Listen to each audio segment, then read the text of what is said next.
2026. Ms. Kay, can you do a new roll call? Yes, for the benefit of the public, Councilwoman Foster.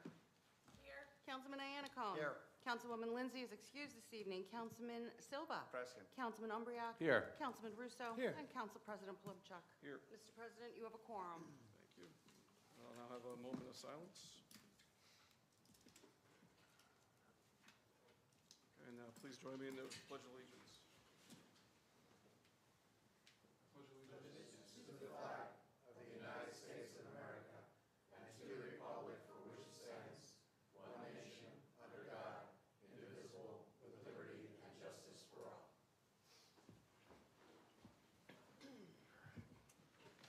Okay, before we get started, just a couple of announcements. Consent agenda items number 5 through 12 have been pulled from the agenda and rescheduled to a special meeting of the local ABC board to be held on May 12th at 7 p.m. And then during executive session, there was a discussion regarding a resolution approving an amended fourth round affordable housing compliance structure and authorizing implementing actions in connection therewith. I would ask the council for a motion to add that resolution to tonight's agenda as resolution number R-91-2026. So moved. Second? On the addition of resolution 91-2026 to the agenda, Councilwoman Foster. Yes. Councilman Iannicone. Yes. Councilman Silva. Yes. Councilman Umbriak. Yes. Councilman Russo. Yes. And Council President Polchuk. Yes. Motion carries. Okay, there are 4 items on the consent agenda. Councilwoman Lindsay is not here, so we can consider all 4 of them together, unless another member of council would like to pull for separate consideration. Make a motion to approve consent agenda items 1 through 4. Second? Okay, on the adoption of those items, Councilwoman Foster. Yes. Councilman Iannicone. Yes. Councilman Silva. Yes. Councilman Umbriak. Yes. Councilman Russo. Yes. Council President Polubchuk. Yes. Motion carries. Consent agenda is adopted. At this time, I will open the floor for a public hearing on any matter. When called upon, please approach the microphone, state your name and address, and limit your comments to 3 minutes or less. Please be advised that any derogatory comments targeting members of council and/or administration may be ruled out of order. Mr. Byrd? Mr. Byrd?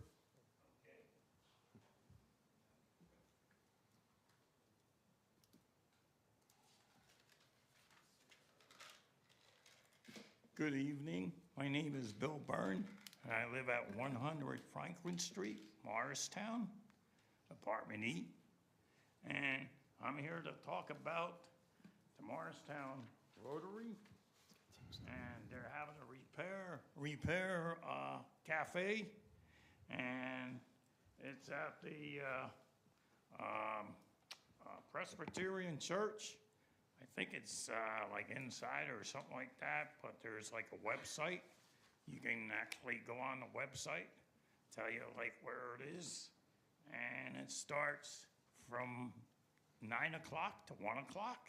So if anybody has any bikes that has to be fixed or anything that has to be fixed, bring it on down, because they'll fix it for you. So thanks for hearing me. So I want to make it short, so please come out and support the Morristown Rotary. Thank you. Thank you, Bill. Thank you, Mr. Byrd. Any other members of the public want to address it? Ma'am?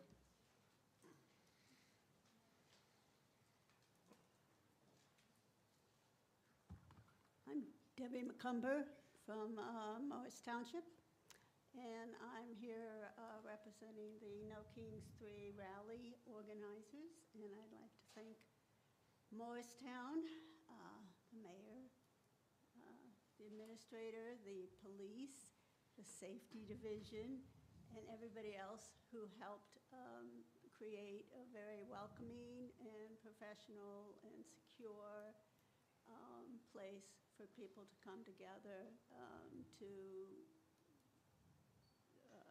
declare their rights to protest or rally, as we did in this case. And we have a small donation we like to give to the town for allowing us to do this. Thank you. Thank you. We'll take it. And there I thought you were coming to say we're getting ready for another King's rally. Jillian, grab that check real quick. Yeah, Jillian, grab that check. Budget Yeah, season. thank you. That's right. Any other members of the public who would like to speak to the council? Ma'am?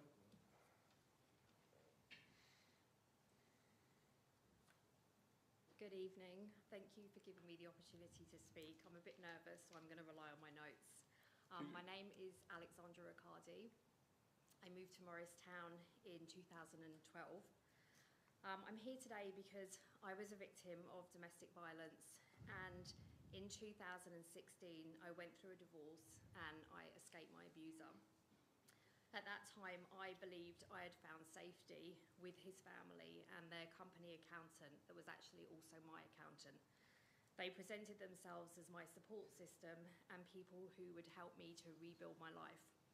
I was told that if I waived significant legal claims, including alimony and personal injury, they would pay off my mortgage and that I would be protected.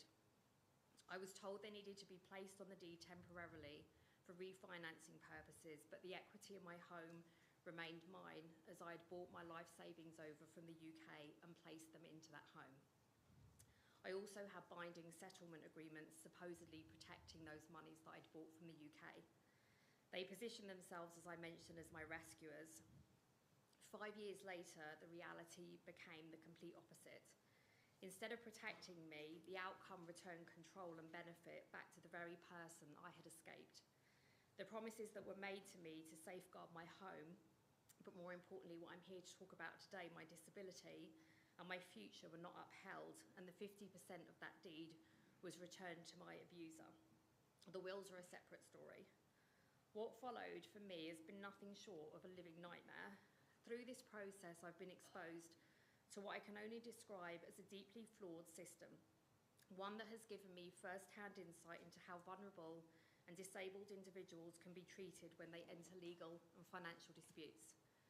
I suffer from a rare degenerative disease. It's an invisible disability, so people often don't understand. And I rely on stability, continuity of care, and a safe environment to manage my condition. I've been doing very well undertaking bone marrow treatment, and yet I lost my home, my disability adapted home, during round 2 of that bone marrow treatment, despite repeated medical documentation and doctors advocating for the risks associated with stopping that treatment. My disability and the fact that I was being returned to my abuser were completely disregarded. That is why I'm here today. A few months ago, I stood in this same room and I watched the community come together in response to ICE-related concerns. I saw people standing up for others, especially for those who feel vulnerable or at risk. And I felt that that was very powerful, and it definitely gave me hope that day. So I've come back hoping to continue that conversation, especially for immigrants with disabilities, because I've been told directly that the fact that I'm not an American citizen means I likely have fewer rights. That has been said to me by regulatory bodies. Because I've been told directly that the fact, sorry. Ms. Riccardi, your 3 minutes are up, so if you could please wrap up your comments. Yes, I will. I've Thank got you. like a couple more sentences. Thank you. Basically, hearing that has made my experience feel all the more real. No one, regardless of where they're from, their immigration status or their disability status, should be placed in a position where their safety, their home, and their ability to be heard are all taken at once. I basically am here today to pose the questions: are our systems truly protecting the most vulnerable? Are disability rights in Morristown being meaningfully considered? I lost my service dog Ginger during all of this as well. And are we ensuring that people who come here seeking safety are not placed back into harm in different ways? I'm here to raise awareness not just for myself, but for others who may not have the ability to stand here and speak. Because the issue is bigger than just my case. It's about dignity, fairness, and whether our community is willing to see and support those who need it the most. Thank you. Thank you for your time today. Thank you. Any other members of the public like to speak? Yes?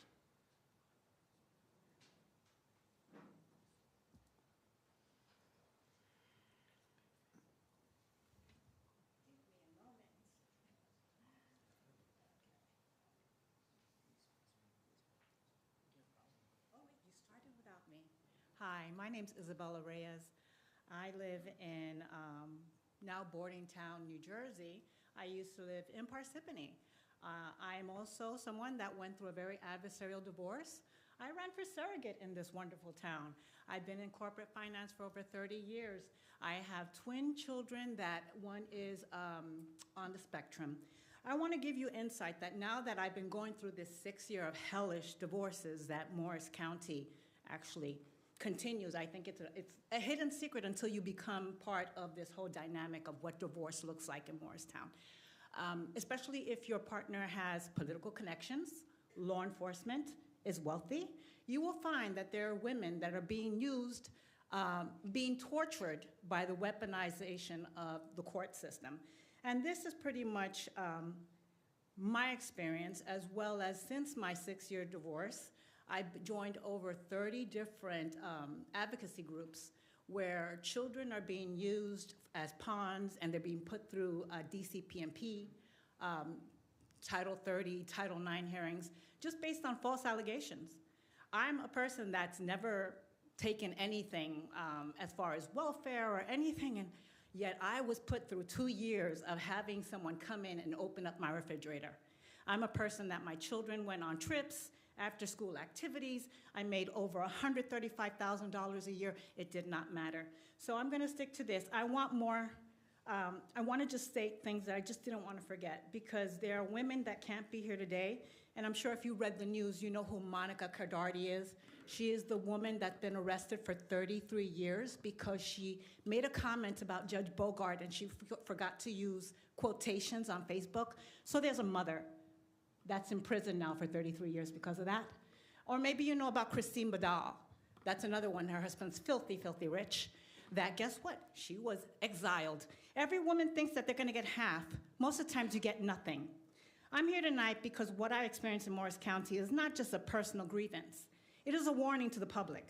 When police departments, family court, prosecutors, and child welfare agencies can selectively record complaints, refuse to take civil reports, shut out evidence, and control what makes it into the record, then due process is no longer functioning as it should. And when due process fails, every resident becomes vulnerable. I want to be very clear about the issue. Everyone should have equal access to the courts. Everyone should have the equal right to report abuse, to present evidence, to call witnesses, and to have their complaints recorded accurately. That is the foundation of a fair legal system. But in Morris Township, that is not, in the surrounding family court, that is not the case. What I've seen is a pattern of selective acceptance of reports, selective recognition of evidence, and selective enforcement of the law. Ma'am, So- your 3 minutes is up. If you could please finish up your comments. Oh, yeah. I'm going to say specifically for me, my ex-husband is part of the Sons of Italy, Knights of Columbus, friends with the mayor, all the council members and everything else. I had a judge, there's supposed to be equity in divorce. Guess what? They made him the power attorney of me because I refused to sell the marital home, even though I had money. Wait a minute. But I want Thank you everyone so to think much. that thank you in for your America, a white man can have legislation to be power of attorney of a woman that's paid into everything in her house. And that can happen to anyone here. Thank you for your time. Thank I you. appreciate it. Thank you. And Thank we'll you. be coming back. Because like I said, there's lots of us now because we're all talking Thank to you, each ma'am. other, and now we see the patterns. Thank you. Any other members of the public like to speak to the council? All right, seeing none, close the public session. Council responses?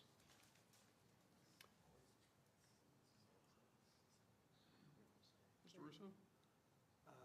You seemed like you were going I was to. thinking, not at the moment, I'm sorry, Council Okay. President, thank you. All right. We'll then move on to reports of the mayor and town officials. All right, I'll just briefly touch on just the comments that were just made by two individuals. One I know, one I met before. And it's a bigger story than the time she had up there to tell. The court systems is the court systems. The council and the mayors, towns don't have authority over the Supreme Courts in Morris County, and I definitely hear your frustration. And I know that you just want to be heard, but this body has no authority whatsoever in those issues. However, the fact that, for the record, I have met the individual who spoke first, and the story is a fairly significant story, and it should be told, and I hope you can tell it. And there's people here that will take that story. There's somebody sitting in the front row right here who's taking my picture. So I would, and you too. He's our #1 reporter in the town, and not that as there's any other reporter here, they're not his equal, but he is someone that can advocate if he believes it's something that you were wronged. He'd be the first one to speak out about it. Trust me, I know that. He really does. And thank you for the check. We really appreciate that. I didn't expect it. Did you expect it? I did. Oh, you did? Oh, I didn't. Oh. Okay, so, but thank you both for coming and speaking from your heart. Appreciate it. And Billy, keep up the good work. Okay, let's do a couple things really quick. I think Beth and Jenny are in the audience, right? So I'm just going to start off with this on my report. For those who don't know it, Tim Jackson is a former First Ward councilman, passed away on Monday on the 27th. He served 3 terms, right? Wow. Right. He served 3 terms on the council from 1996 to 2007, where he was a dedicated advocate for rent control and tenant protections. After facing several health challenges, he found renewed purpose through art, showcasing his work at the Morris County Library to help raise awareness about stroke and recovery. I did talk to Beth today, his wife. I believe Jenny's here too. Could you guys stand up, be recognized? And on behalf of Morristown community and this council, I'm not speaking for them, but as a mayor, we send our thoughts and our prayers and our condolences on the loss of somebody who cared very deeply about Morristown for many, many years. I knew him personally for many years. He was somebody who never tired fighting for people's rights, and he had a great company called Trendart Technologies, which I'll never forget. He fixed many of my computers over the years, and he will be missed. And on behalf, please, anything that we can do, just let us know. The memorial will be posted when you're ready. Sometime let us know in May, and we will be there. So if there's anything on behalf of the town that we can do for you and your family, please don't hesitate to ask. Just call. You have my number. Just call me. So on behalf of everyone, you have our condolences, and we're keeping your thoughts and prayers. Thank you for coming here and standing up. Thank you very much. And I'll end on that note. So I told Beth this story today. So in the 90s, I met a guy named Mike Fabrizio who passed away a few years ago. He was 27, 28 years old and became the executive director of the partnership. And I was on the zoning board in the early days when I got active in Morristown. And he invited me to a card game at the Kellogg Club. And at that card game was Mike Fabrizio, Mayor Norman Block, Councilman Tim Jackson, Bill Needham, whose wife was a councilwoman, Bill Needham, Mitchell Colbert, who was a dear friend of mine, who lived in the neighborhood, or I lived in his neighborhood before I came after he was already there, and me. And then Dick Tye would play every once in a while. Every one of those men have passed on. And I thought about that deeply last night and realized that life is very short.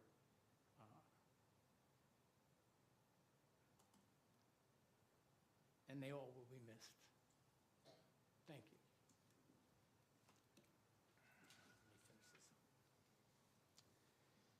Okay, on Sunday, April 25th, we had Arbor Day celebration at Jacob Floor. I want to thank Councilman Chris Russo, who was there, and Kristen Ace, who is not here tonight, which is rare. But we did have a meeting with her today, and as she's an advocate for trees like no one else, and it was a great celebration. If you get a chance, go over to Jacob Ford Park and see what they've done over there. It's really amazing how that small park is transforming. On Sunday, April 26th, the PBA had annual Cops and Rodders show. It was early in the morning. I hope people got out to see it. They always put on a good show with the cars. And also, Celebration of Life was held Sunday. My neighbor passed away, Michael Rockland. Patricia Ard is his wife. She held it at the Keller Club. It was well attended. Chris was there. And I got to tell you, there's not enough time for me tonight to go into the stories that he was all about. I can just give you the one, that he actually had dinner with Martin Luther King in Madrid at a restaurant that has just celebrated 300 years. Older than our country. Older than our country. And my neighbor, Mike Rockland, from Morristown, took Martin Luther King to Madrid for dinner. That's pretty incredible in 64? I don't remember I don't know the I don't exact remember year. the exact year. Don't quote me on that, Kev. You were there too, right? Isn't that an incredible story? Yeah, his whole life was an incredible story. So it's I just wanted to give it a quick mention. Upcoming events, Thursday, April 30th. I believe Councilman Russo, you'll be doing this again for me. Yes. It's Creature Comfort Pets National Therapy Day at St. Peter's Church. Councilman Russo will attend and read the proclamation as he did before for me. So I know they'll appreciate seeing you. I also want to mention the special retirement of Joel Ruthkowski. He's a supervisor for DPW for 25 years. Joel started with the town on April 2nd, 2001 as a mechanics helper and was promoted to mechanic in 2004, and finally supervisor of Public Works in 2011. I want to thank Joel for his many years of dedicated service to the town and for his valuable contributions to the success of our Public Works Department. Congratulations on his retirement. Now, if you don't know who Joel is, he was the guy that had 1,000 keys on his thing. You know that? Yeah. So if you didn't know who he was, if you saw a guy walking around with 1,000 keys, that was Joel. He had a key for everything. Everything that was ever built or locked in this town, he had a key for. And I'll just end with this. I got a little emotional there because really, when you think about the people that are in your life for a period of time and how quickly things go when you start putting things in perspective, and you're only here for a period of time, and the people that you meet influence you and make you feel and make you think the way you do. They're all part of it. They're all part of who you are. The passing of Tim Jackson was the final on that group of guys that influenced me in a lot of different ways. Norman Block is the one who sought me out and got me involved in the zoning board, and one thing led to another, and now I've been mayor of this wonderful town for 17 years. And that all had to do with each one of them individually having something to do with my career in Morristown. Bill Needham was the first guy that supported me for council and did all my printing for like $150 out of a printing machine. That's what we had back then. And of course, I came in, I think, 7th or 8th in a field of 10. But all of them played a role, and that's why it means so much to me. Everybody that comes into your life plays a part. It may be a small part, may be a large part, as you all play a part in my life, and I hope I play a part in your life. So that's all I have to say. And thank you again, Beth and Jenny, for coming today and letting me recognize you in a public setting, because we're all part of it, right? Thank you. That's all I have. Thank you, Mayor Doherty. Council liaison reports. Councilman Umbriak. Sure. Hopefully people got to take advantage of Restaurant Week, which ended last week. The next meeting for the Morristown Partnership will be on Wednesday, May 13th. Councilman Russo. So it has been extraordinarily quiet at the planning board, but that might change soon. But our next meeting is scheduled for Thursday, May 28th. Councilman Silva. Yes, Morris Parking Authority met on April 15. The number one need that they have is a new commissioner. There is a commissioner vacant seat, and we continue passing the voice around to see who wants to fulfill that vacant. Ant Bank Restoration Project, the repair preventive maintenance phase 2 of the Ant Bank Garage will begin this spring, very soon. The Hard Restoration Project the same way. It will begin very soon this spring. There was a report about the parade day. The MPA provided 722 free parking sessions within its 3 garages. This number does not account for free parking on street or in surface lots. Morris Dumont project, the authority has awarded contracts for engineering services to develop design concepts. And there was an interesting part in the meeting. There were 2 members of the community there. Peter Austin, who owns 89 Morris Street, and he raised concerns about the farmer market, how it causes parking shortages and they negatively affect nearby businesses. He expressed fears for pedestrian safety, hazards due to traffic generated by the farmers market. And also there was there Miguel Cueto, who is the owner of Rumble Vaccine, and he was expressing the same concerns.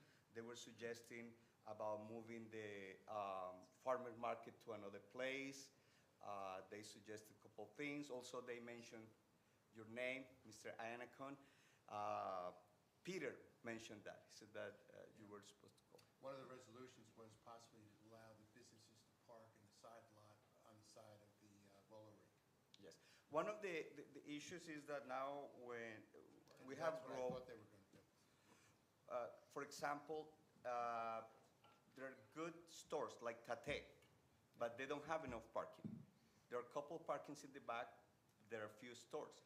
And the garage also is just few, and I have experienced the same thing when I go there. I don't find parking in either of those 2 places, so I have to go to lot 10. So I think this is one important issue that all of us have to consider, and also looking forward to lot 10. Yeah, we should actually revisit that Yep. because there was a solution, and that was using that other lot that they now own and control off of Pine, and that could be used for the stores. I think that market's a lovely asset for the town, that farmer's Yes, market it is is. a great asset for the town. And people going to the market seem to have no problem finding parking or don't mind walking to the market. I think it is a fact of accommodating those stores, and I do think that what the parking authority should be addressing, and this was Peter's request, I believe, to the parking authority, is that the parking authority allow that lot on the side of the roller rink, which probably can accommodate, what do you think, 30 cars? Probably more, for the businesses during the time that the market is in operation on Sunday mornings. Well, I think sooner or later, we're going to have to look at an alternate location altogether. Well, Correct. actually, the garage design, it's interesting. The garage design, they're making the first floor of the garage, if they go through with the plans that were originally proposed, they were actually going to make it taller, so you could actually even consider having events on the first level of the garage. So there's a lot of options here. So I think it's going to be interesting to watch it as it develops. It has to be thought. Yeah. Yep. That's all. All right. Thank you, Mr. Sol. I'll move on to our regular business. Ms. Kay? Thank you. We have 3 ordinances for introduction this evening. Ordinance number O-11-2026, ordinance of the Town of Morristown and the County of Morris, State of New Jersey, establishing compensation for certain officers and employees of the Town of Morristown. Make a motion to introduce ordinance O-11-2026. Second. Any comments or questions on the introduction of ordinance O-11-2026? Councilwoman Foster? Yes. Councilman Iannacone? Yes. Councilman Silva? Yes. Councilman Umbreak? Yes. Councilman Russo? Yes. And Council President Polipchuk? Yes. Ordinance 11-2026 has been introduced properly by title and will be considered further after a public hearing on May 12th. Ordinance number O-12-2026, ordinance amending Chapter 2-83.1, fees of Article 15, policies and procedures of Chapter 2 administration of the Code of the Town of Morristown. Make a motion to introduce ordinance O-12-2026. Second. Any comments or questions from council? On the introduction of ordinance O-12-2026, Councilwoman Foster? Yes. Councilman Iannacone? Yes. Councilman Silva? Yes. Councilman Umbreak? Yes. Councilman Russo? Yes. And Council President Polipchuk? Yes. Ordinance 12-2026 has been introduced properly by title and will be considered further after a public hearing on May 12th. Ordinance number O-13-2026, ordinance amending and replacing Section 3-20, alcoholic cannabis and hemp-derived beverages, public consumption, open containers, and possession of the Town Code of the Town of Morristown. Make a motion to introduce ordinance O-13-2026. Second. Any comments or questions? I just want to say thank you to Mr. Vincello for helping out on this one, and revising it from where we had before, and then also thank you to the chief and Director Corcoran for reviewing it and helping us out with that. So, Thank you. Thank you. Okay, on the introduction of ordinance O-13-2026, Councilwoman Foster. Yes. Councilman Anacone. Yes. Councilman Silva. Yes. Councilman Umbreak. Yes. Councilman Russo. Yes. Council President Polypchuk. Yes. Ordinance 13-2026 has been introduced properly by title and will be considered further after a public hearing on May 12th. There are 4 ordinances for public hearing and adoption. The first is ordinance number 7-2026, ordinance amending and supplementing the code of the town of Morristown, Chapter 7 Traffic, Section 7-40.2, handicap parking on streets for private residences, to amend the placard number assigned to a dedicated parking space for a resident of 7 Henry Street. Make a motion to adopt ordinance O-07-2026. Second. At this time, I'll open the floor for a public hearing on ordinance 7-2026 only. Seeing none, I'll close the public hearing. Any comments or questions? On the adoption of ordinance O-7-2026, Councilwoman Foster. Yes. Councilman Anacone. Yes. Councilman Silva. Yes. Councilman Umbreak. Yes. Councilman Russo. Yes. And Council President Polypchuk. Yes. Ordinance O-7-2026 is adopted. Ordinance number O-8-2026, ordinance amending and supplementing the code of the town of Morristown, Chapter 7 Traffic, Section 40.2, handicap parking on streets for private residences, to add a dedicated handicap parking space for a resident of 189 Speedwell Avenue. Make a motion to adopt ordinance O-08-2026. Second. At this time, I'll open the floor for a public hearing on ordinance 8-2026 only. Seeing none, I'll close the public hearing. Any comments or questions? On the adoption of ordinance O-8-2026, Councilwoman Foster. Yes. Councilman Anacone. Yes. Councilman Silva. Yes. Councilman Umbreak. Yes. Councilman Russo. Yes. Council President Polypchuk. Yes. Ordinance 8-2026 is adopted. Ordinance number O-9-2026, ordinance amending and supplementing Chapter 13, Housing and Property Maintenance. Make a motion to adopt ordinance O-09-2026. Second. At this time, I open the floor for a public hearing on ordinance 9-2026 only. Seeing none, I'll close the public hearing. Any comments or questions? On the adoption of ordinance O-9-2026, Councilwoman Foster. Yes. Councilman Anacone. Yes. Councilman Silva. Yes. Councilman Umbreak. Yes. Councilman Russo. Yes. Council President Polypchuk. Yes. Ordinance O-9-2026 is adopted. Lastly, we have ordinance O-10-2026, an ordinance amending and supplementing Chapter 12, Building and Construction. Make a motion to adopt ordinance O-10-2026. Second. At this time, I open the floor for a public hearing on ordinance 10-2026 only. Seeing none, I'll close the public hearing. Any comments or questions? On the adoption of ordinance O-10-2026, Councilwoman Foster. Yes. Councilman Anacone. Yes. Councilman Silva. Yes. Councilman Umbreak. Yes. Councilman Russo. Yes. And Council President Polypchuk. Yes. Ordinance O-10-2026 is adopted. There are 2 resolutions on the agenda. Unless members of council would like to consider them separately, I would ask for a motion to adopt both 90 and 91-2026 in Moss. Make a motion to adopt resolutions R-90-2026 and 91-2026. Second. Excuse me. On the adoption of those 2 resolutions, Councilwoman Foster. Yes. Councilman Anacone. Yes. Councilman Silva. Yes. Councilman Umbreak. Yes. Councilman Russo. Yes. Council President Polypchuk. Yes. Motion carries. Resolutions are adopted. Okay, we have no unfinished old business. We have no new business. So I forgot to mention something. Mayor? There is NJ4S. It's a program that's to be cut out of the state budget. It's called NJ4S. It's a prevention service, provides students the support they need for challenges that escalate, access to clinical care where needed, clinicians, serving multiple communities, help schools share resources, expand access to care. Without NJ4S, many schools, especially those with few resources, will lose critical support that currently reach thousands of students and families. And you all know that I work with other mayors, Mayor Gates Gallagher from Hanover, Mayor Mark Teller from Florham Park, Mayor Donna Larry from Township, Mayor from Chatham, Mayor from Morris Plains, Mayor from Parsippany, on mental health issues. This all goes into that category. I already sent my postcard in. I have a few postcards. If you want to just sign your name to it, check it, and put your address on it and send it in. Or just sign them, and I'll make sure Kristen gets them out. I have like 5 here. I can get more. So if anybody wants one, please feel free to sign off on it, trying to save that program. Thank you, Mayor Doherty. I make a motion to adjourn? Second? All in favor? Aye. Opposed? Meeting